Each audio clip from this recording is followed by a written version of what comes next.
following is a Comfortably Zoned Radio Network production. Thank you, Tally Olson. I am indeed comfortably zoned in Alameda, California, right across the bay from San Francisco and across the moat from Oakland. I've got an old bud on the line, Jim Thrift. 38 years? How long has it been? Since well, we started in 84, Ralph, so we just keep trudging on, don't we? We're at the 35-year mark now. Oh, my God. I was over the hill when I got to know you, and you were first getting started in an illustrious career of first being a player in the minors, then getting into scouting, then getting into player development, whichever came first, managing in the minors, managing my Mets. You're what's known, a minor, not the Mets themselves, but I think it was Kingsport that you managed. Kingsport and then Pittsfield for a couple of years as well. Oh, wow. I so appreciative of you being instrumental in Fonzie's career. So great player. Great player, one of my favorite all-time Mets. Yeah. Let's catch up a little bit about what caught my attention and why I so wanted to talk to you. It's a campaign that you have to help former scouts and identify to the world what scouts are going through, former scouts are going through. Why don't you explain it, Jim? Well, you know what, Ralph? It started a couple months ago. Stephanie Apstein with Sports Illustrated. We started discussing what basically was termed the evolution of scouting.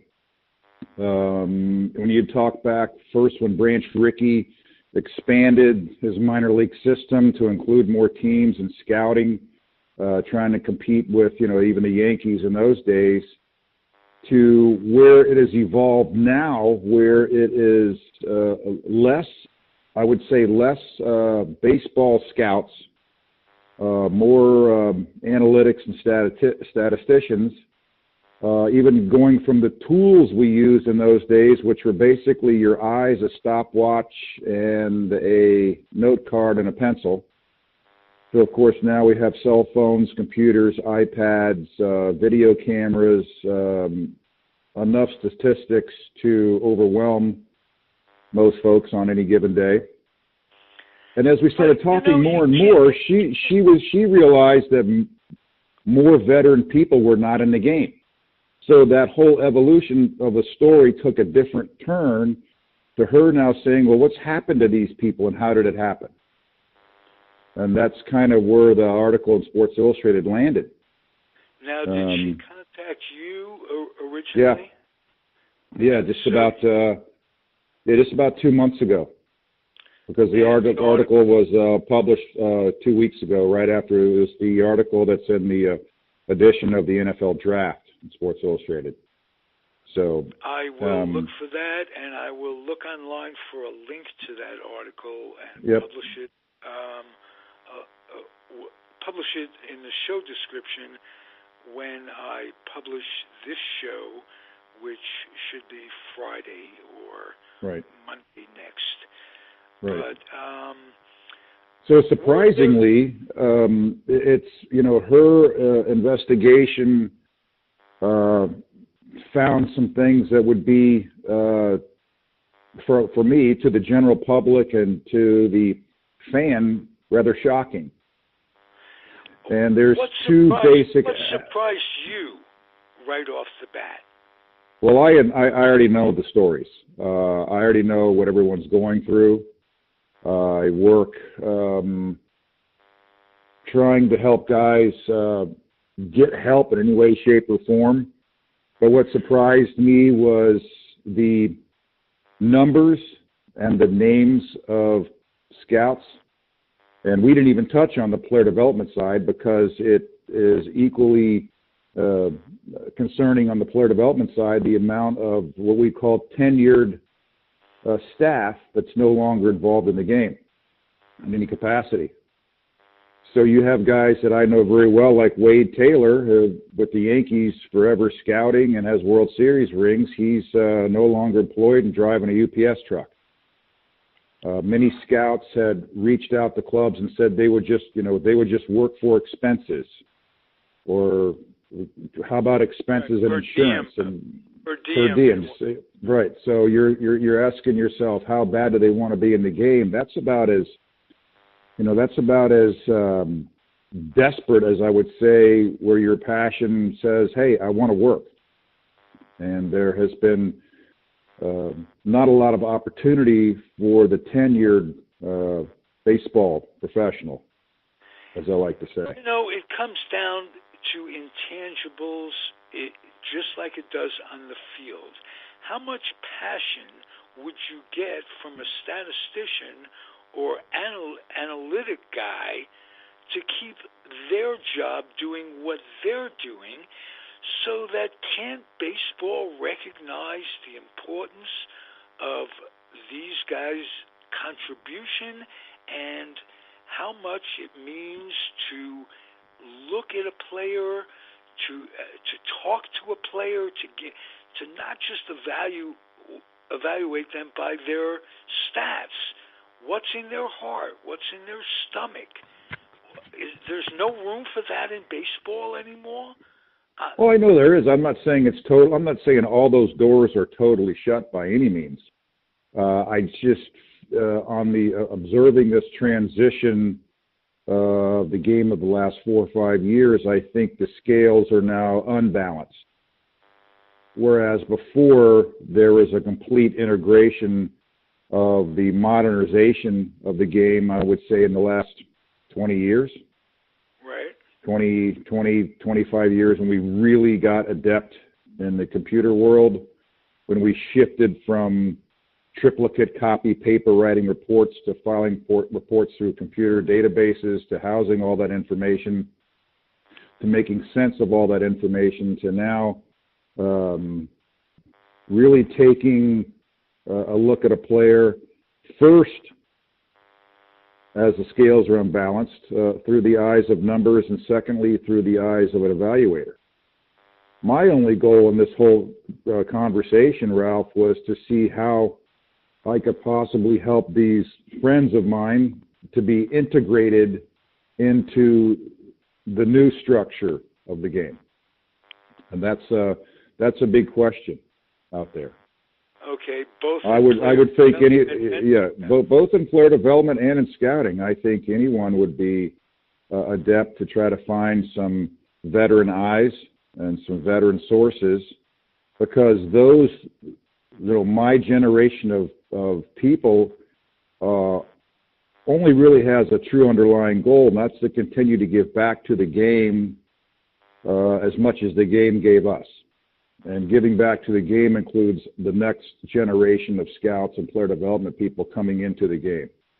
How do we pass along the information? How do we help them grow? Did the article conclude anything, or are there just a lot of hanging questions? Well, it just really talks about how it's evolved. I mean, one of the greatest advanced stories I ever heard, advanced scouting, was Mel Didier and Steve Boris, 1988. So every advanced team of scouts, which is usually 2 scouts, they're assigned a club, and they're going to track that club. And so Steve and Mel had the Oakland A's. At the time, they were working for the Los Angeles Dodgers.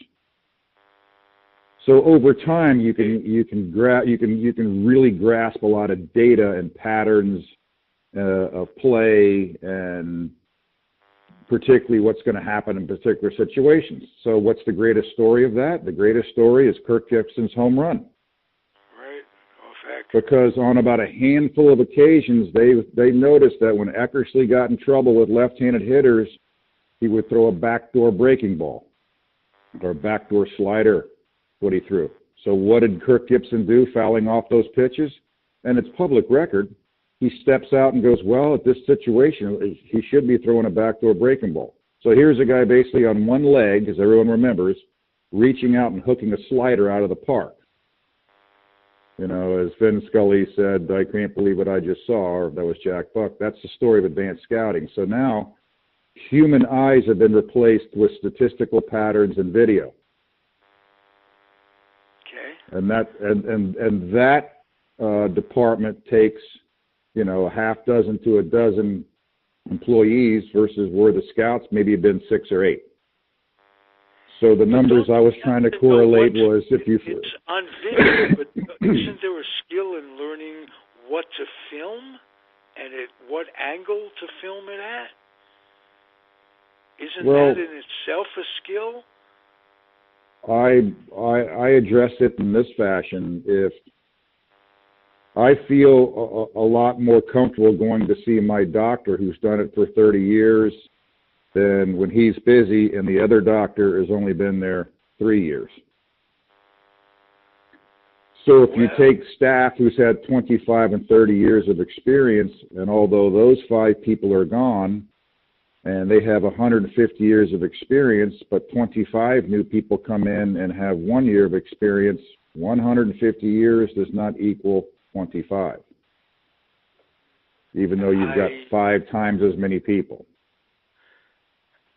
And there's always an unwritten rule in this game, Ralph. You know that. You know, players trust former players, and players trust tenured baseball people.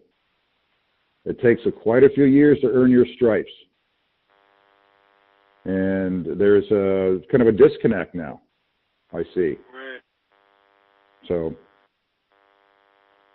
Now, is there an association amongst you guys? Is it on Facebook, on a private Facebook? No, we haven't. No one's ever really started anything like that. There's, a lot of my generation is not interested in social media by any means. You just have small groups of people throughout the country that constantly stay in contact with each other. I've got a group of people here in Sarasota. We're called the Boys of Summer, and we meet once a month for lunch. And that's really how the article started. I realized in January when I looked around the room, there was 40 or 50 people in there. And at one time, 2/3 of them are employed. And now it's the same 40, 50 people, and only 3 or 4 are employed. Wow. And that kind of made me scratch my head that I looked in that room and I said, even though we're losing people, over time as they pass on, I look around the room and I can, probably count, 600-700 years of experience at all levels. And they have no one to talk to. So the biggest question, and I'm not an advocate of this. I'm not going to make a legal stance, but in professional baseball, the only part of the entire operation that's unionized is the major league team, and those associated with that team. The entire rest of the players, coaches, trainers, anyone with major league service time is unionized. So every other scout and minor league personnel has no union protection. And I often wondered this growing up in the game, why was there no protection? And I don't believe there ever will be. That's a mass amount of people. That's a mass amount of people, but the unions themselves, thanks to Mr. Miller, are only, free agency is only 30 years old. So, and they've got it going, the unions have it going pretty good. This may be a time for another union. Well, I don't think it'll ever happen. It's an overwhelming process. If you have each team with 5 to 6 minor league teams, and all the staff that involves in the entire minor league system, and then a scouting department encompassing professional scouting, major league scouting, international scouting, and amateur scouting, that's a bulk of personnel. And what would you really be protecting? Let me ask you this, Jim: is a scout on considered an employee of the club, or is he or she just on regular billing, like they bill me at Tops? No, every employee in the organization signs that individual employee's contract per the club. Okay, and they take out taxes and what have you? Oh yeah, you're an employee making X a year, and your contract runs from this date to that date. You're paid in the 1st and the 15th. You're covered under certain per diems and expenses and health insurance, etc. There may be some sort of retirement plan that's plugged in per club. That's a club's choice, and that's how it's structured. So it's each individual organization. Individual employees at the club. Right. They're not free agents, so to speak. No, they're not consultants. They're not at will, anything like that. They are an employee of the club. Okay. And you adhere to all the HR policies and club policies as well. Then it has to be a club by club problem. In other words, these people have to go to the individual clubs to settle any dispute in pensioning, or when there should be a program when these guys are, quote, phased out of scouting. They should be, the multi-billion-dollar industry it is, there should be a place for them somewhere else. Well, I'm more concerned. I'm less concerned about any type of union protection, and I'm more concerned with life after baseball. If you start in your mid-20s, I started at 24, or you've done some coaching and you're trying to raise a family and you get into that realm of your life, you're 25 to 30. Now you are totally immersed as a professional scout in baseball, a minor league instructor, and for as long as you can be. All those opportunities in life pass you by as you get 30, 35, 40, 45, and where do you go if something happens to you at 50? Where do you go and what do you do if something happens to you at 55, 60, etc.? Mm-hmm. So I've always been more concerned with life after baseball. What can baseball provide its employees? Because for the largest part, minor league and scouting department employees are, although under a yearly contract, they are not working that entire time.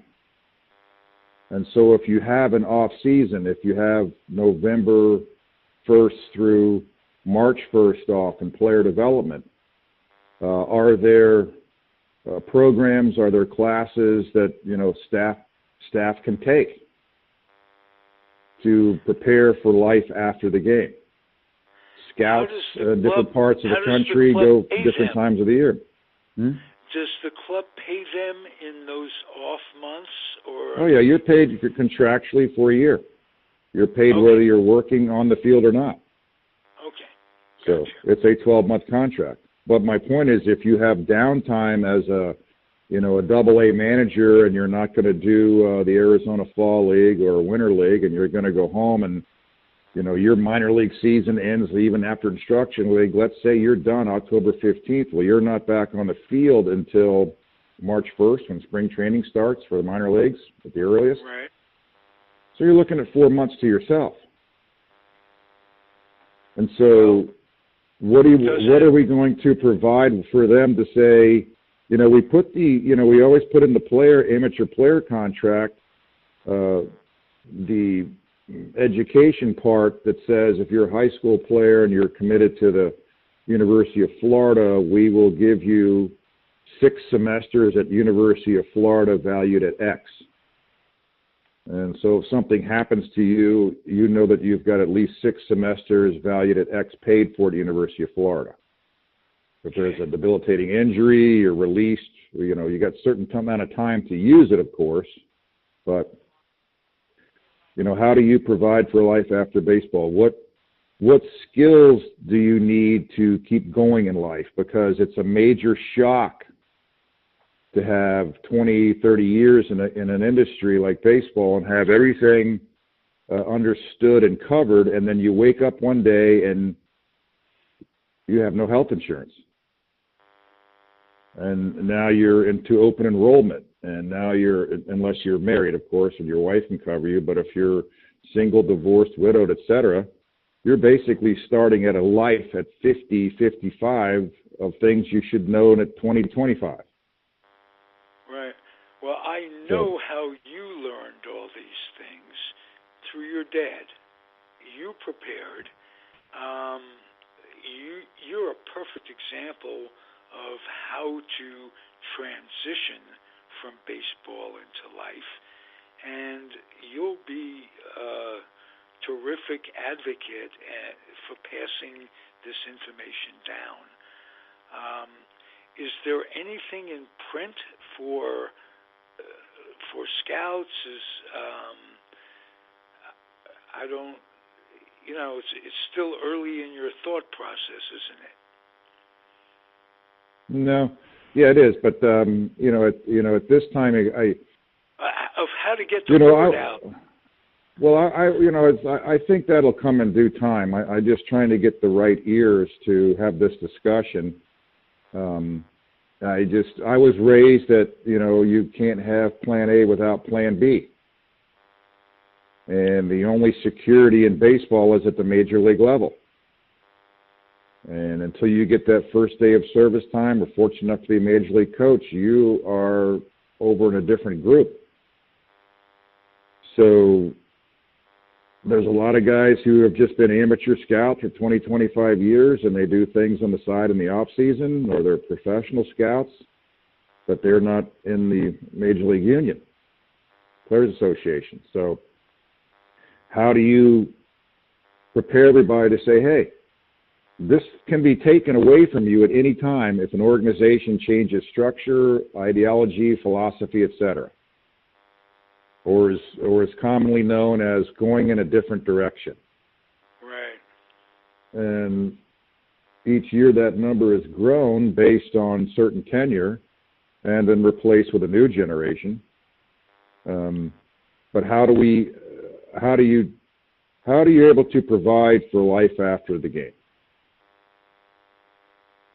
And it's not just the players, it's everyone involved in this process, where everyone starts at the bottom with a mass pool of people, and as you go higher and higher and higher, that mass gets smaller and smaller until that bottle at the top has just a few squeezed through to get to the upper level.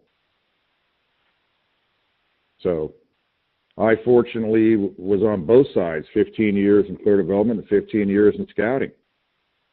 I've seen both sides of the equation. So I was pretty fortunate. And at the same time, I had a real estate license since I was 24. As soon as I moved to Florida, I got a Florida real estate license. So, you know, as the article indicates, at the end of 2015, when the phone wasn't ringing anymore, I had to dust off that license and get after it. I didn't have time to sit around and pout and moan and wonder. I got 5 kids. I had to dive back into reality right then and there. That's because I had mentally prepared for that. But for many, it becomes as an unbelievable shock. I've heard, I can't believe nobody's returning my call. I can't believe I can't get a job. I've been in the game for X number of years. Okay, well, what are we going to do to get past that? How can we get everybody moving forward? Did you ever have self-doubt? With respect to surviving, or that exact transition when you were making those calls, were you? Well, I could see the writing on the wall in 2013, 14, and 15 when I noticed massive changes with certain clubs terminating 20 to 30 scouts and player development people who had quite a number of years under their belt. And I saw this slow transition into a new dynamic of the game, which was, basically, quote unquote, more high tech. Right. So I could see the writing on the wall. It had nothing to do with my name or what I've done. It doesn't matter. I mean, I'm no longer in the game. And there are clubs out there that will call and ask, and I'll get the questions, well, we're only going to pay this. Would you pay that? Or, the scouting director's 30. Can you work for him? And younger in this different thought process. If you're in the game, you're in the game. You love the game regardless of what you do, and your passion is there. So I don't really understand those questions. It doesn't matter if I'm 56 and the farm director's 30. It's irrelevant. I'm working for the game, and I work for ownership, and I work for the club. I'm not worried about the age of someone. I'm there to give back. I'm there to get that next round of players up the ladder and hopefully to the big leagues as fast as I can. So I don't hear a lot of enthusiasm of the scouts I talk to in the game. I think fear has taken away some of the passion. Right. Because as you slowly look around every year and guys go, well, I'm in spring training and now I really don't know anybody in the stand. So that would create enough fear, wouldn't it, Ralph? Yes, if it one would. time in your life you couldn't wait to see all your buddies and now they'd either gotten older, passed away, or no longer in the game, and then they've been replaced by a new young generation and you're sitting there by yourself. Wow. But we always had a responsibility, and our responsibility has been, as long as you were in the game, you were to give back through the game to everyone. It didn't matter if it was little leagues, Babe Ruths, high schools, colleges, professionally, because you were given a great gift that was handed down for generations and generations of what you learned. When I first started, I don't think I said a word for the first year. I was surrounded by guys who had been in the big leagues for 15, 20 years and been scouting for 50. What was I going to talk about? It was be seen, not heard. Right. And you soaked up the information like a sponge. Yeah, I wrote down everything I could, and I asked as many questions, and I listened, observed.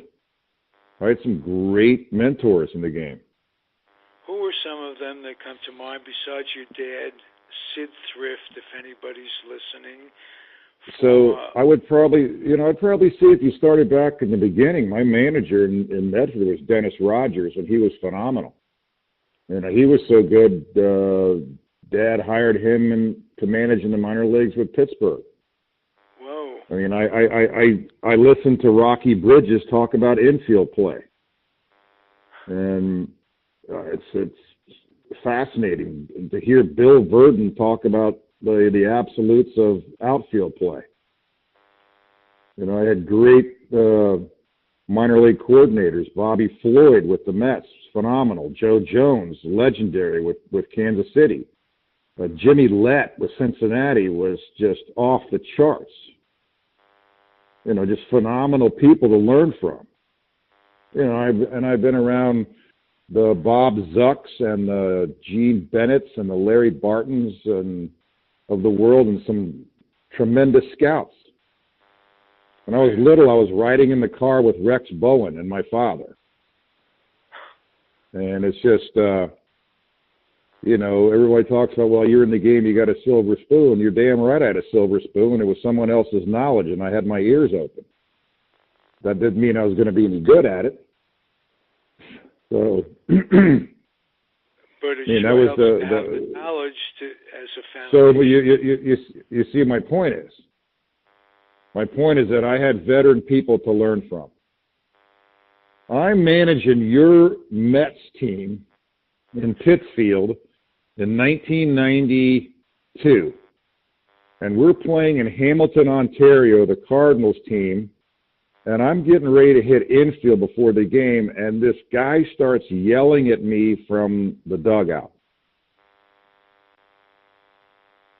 Big, heavy voice. That's not how you do it, Thrift. And my catcher, Greg Beals, is going, are we going to have a fight? We're going to have a brawl? And I go, I don't know who that is. Just finish infield. It was the legendary Hub Kittle. Hub Kittle and George Kissel must have had 90 years with the Cardinals. Hub Kittle took his time to watch me hit infield and sat me down for 30 minutes and told me I was doing it wrong. Now, here's an opposing instructor, because all he wanted to do is give back to the game. I was going to say. And semi-chewed me out a little bit, and the next day he said, I'm going to be out here, I'm going to watch it again. And I go, okay, this is how we're going to do it, guys. I roll up there and hit infield. He goes, that's the best damn infield I've ever seen. That's how you do it. And he just walked away. I mean, so I was really fortunate to be in the right place at the right time with some very valuable people who had learned from their previous generation, et cetera. What did you learn specifically about scouting? Now, or I'm sorry, about scouting from your dad. The player development thing. Very few people wear two hats like that.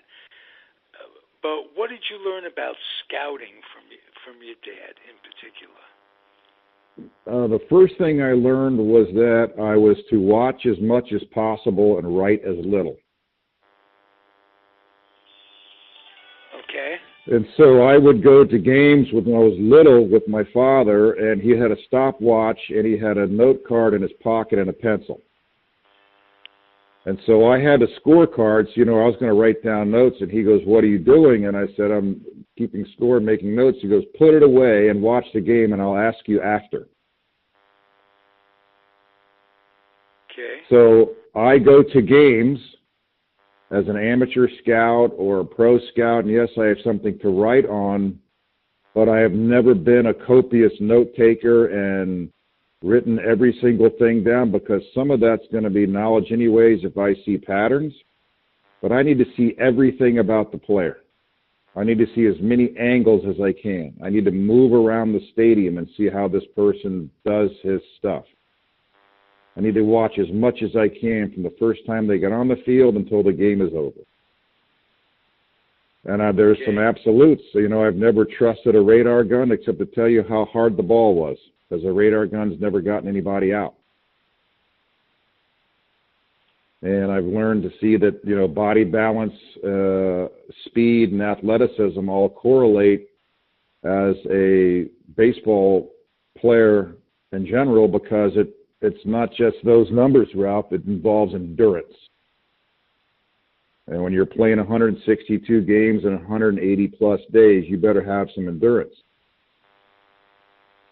When you would see somebody, not run properly or sloppily or lose their body during the course of the game, those were red flags, because you were always looking for the ultimate best and how they operated and how they did things. Those are major league players. So that's I could sit there, one of your favorite players, I could sit there and watch Edgardo Alfonso all day long do his routine. Yes. As a kid playing shortstop, My guest, Sid Thrift, Jim Thrift, you actually managed Alfonso in the minors. You were instrumental in his development. 1992 in the New York Penn League, and it was a very young team, Ralph. It was a very young team in the New York Penn League, which was predominantly college players. And so I took North out of Port St. Lucie, a mixed team of young and old.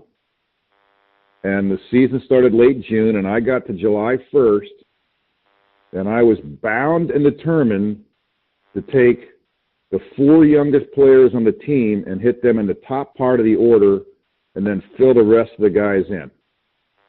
And that did not go over very well.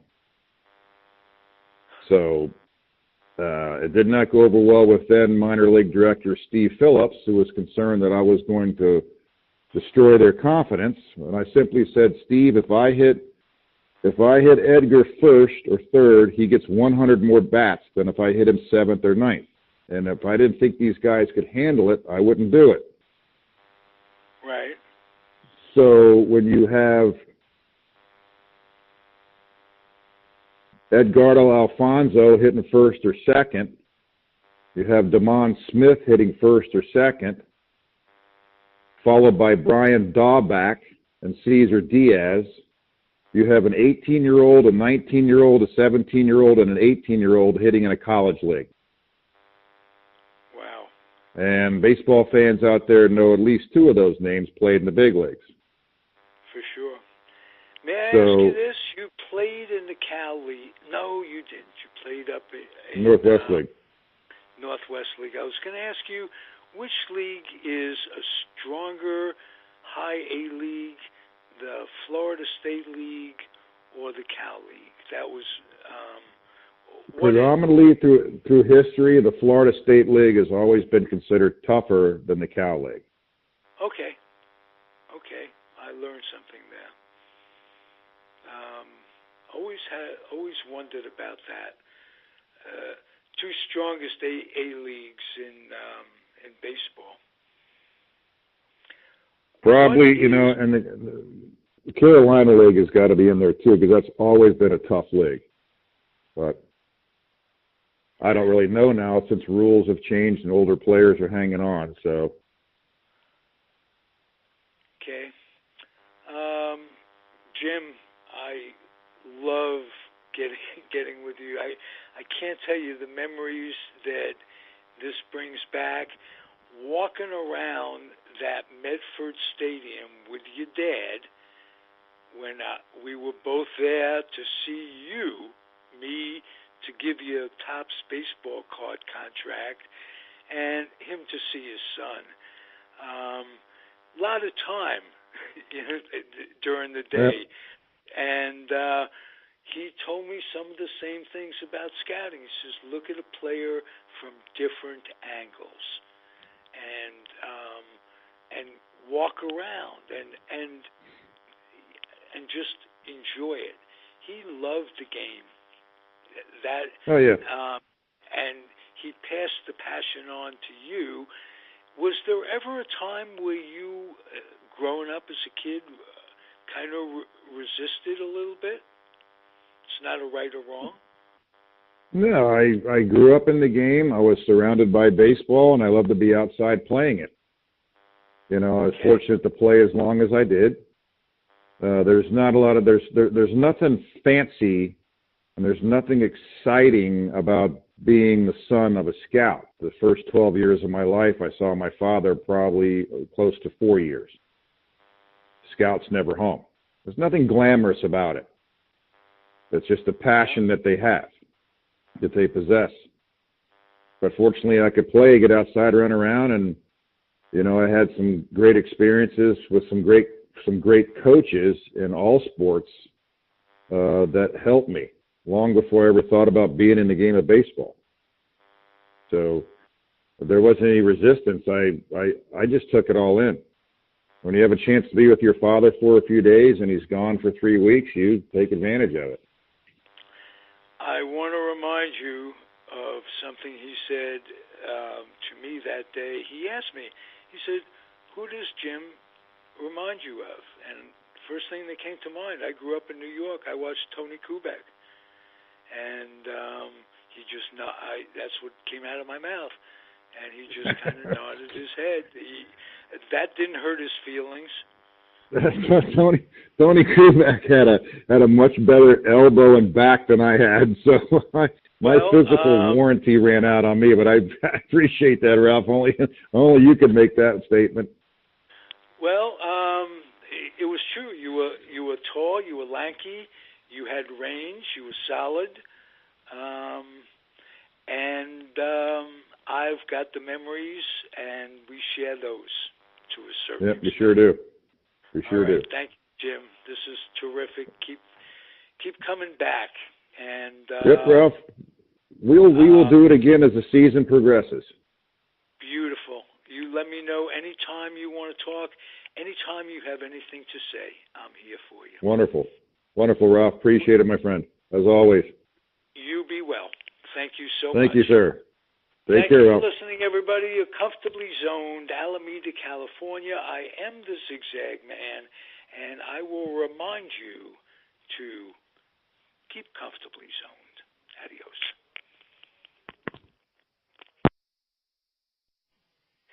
The proceeding was a Comfortably Zoned Radio Network production. Thank you for listening.